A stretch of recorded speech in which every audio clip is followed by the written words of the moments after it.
The wind in the rub, Al-Khalida, empty quarter doesn't. Just blow. It scours. It's an artist of erosion, playing a relentless, rasping tune against anything that dares to rise from the sand. For 3 weeks, our expedition had been wrestling with this wind, chasing satellite anomalies that hinted at perfect shapes where there should only be rock and dune. We were searching for a legend, the lost city of Xylos.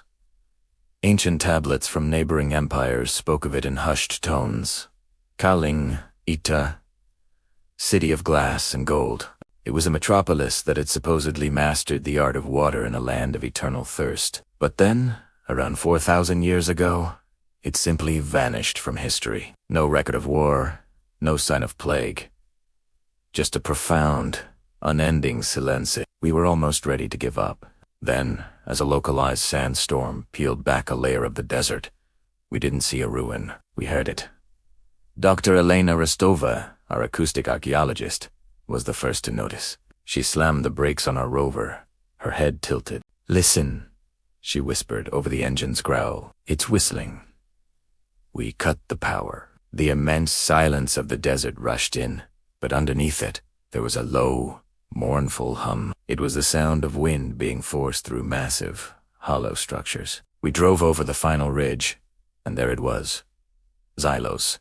It wasn't completely buried. The tops of spiraling towers pierced the orange sand like the ribcage of some colossal, prehistoric beast. These weren't the rough stones of ordinary ancient cities. They were sleek, aerodynamic spires carved from a strange composite of sandstone and black obsidian. The city hadn't just been built. It had been tuned, like a massive instrument.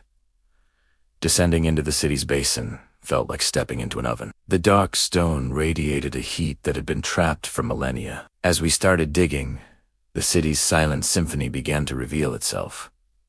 We uncovered what looked like a marketplace. In places like Pompeii, volcanic ash froze people in moments of terror. Here, the sand had preserved a sense of mundane, everyday life, but with a haunting absence. We found market stalls arranged with geometric precision. Pottery shards weren't scattered from some violent raid. They were left in neat stacks, as if the merchant had just stepped away for a moment and simply never returned. "Look at this," Elena called out, brushing dust from a low wall. It was a smooth groove worn into the stone, a friction channel. "Water ran here," she said, her voice full of awe. Not in pipes, but in open, singing channels.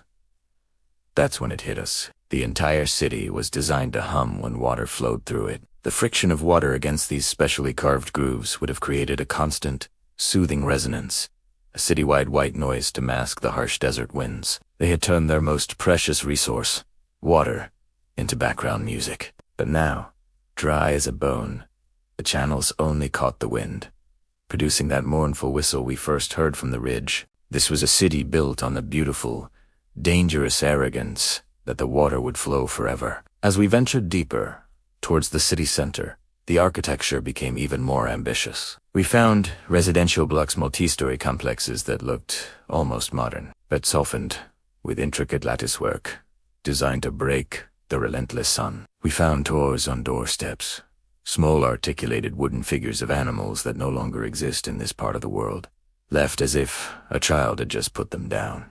The silence here was heavy, like the expectant quiet of a theater after the actors have left the stage.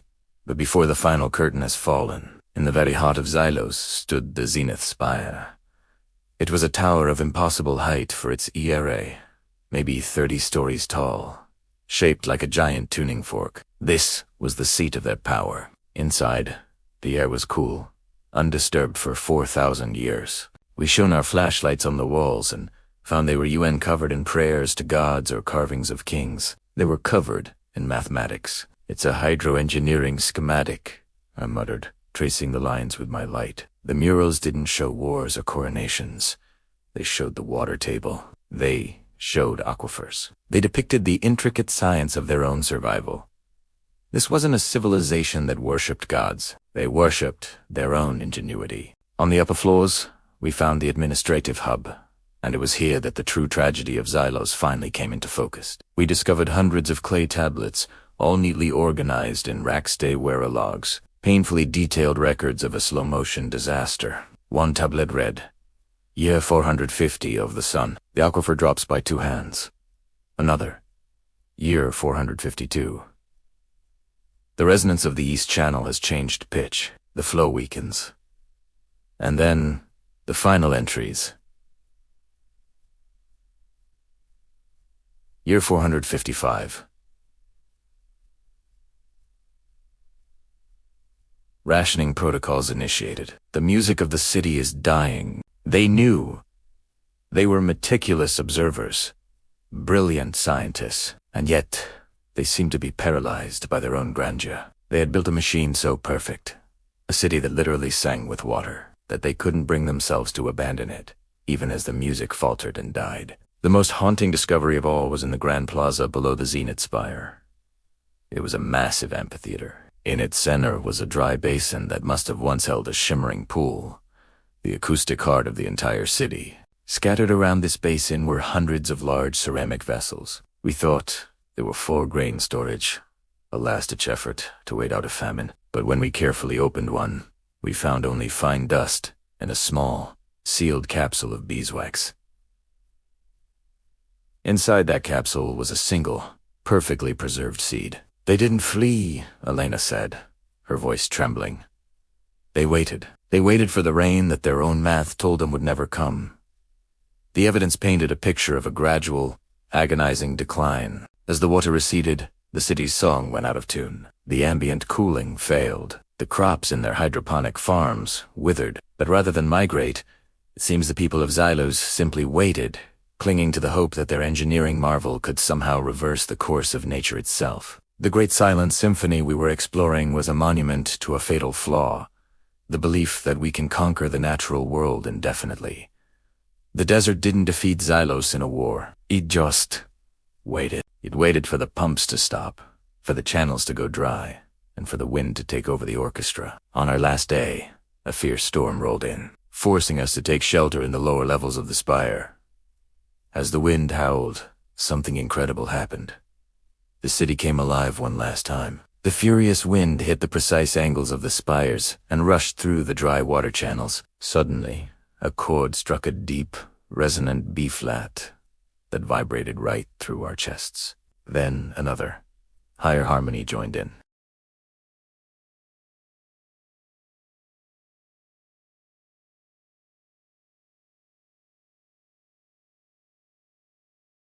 It was the sound of a hollow skeleton crying out into the void. We were an audience, hearing the final echo of a message left in a bottle of time. A message that says that stone and geometry can endure, but the life that gives them meaning is incredibly fragile. As the storm passed, we packed our gear. The sun was setting, casting long, dark shadows that made the spires look like skeletal fingers clawing at the sky.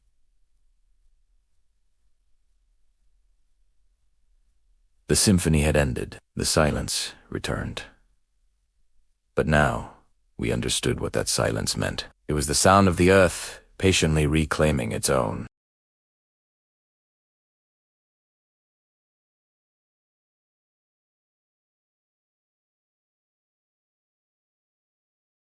Thanks for joining us on this journey.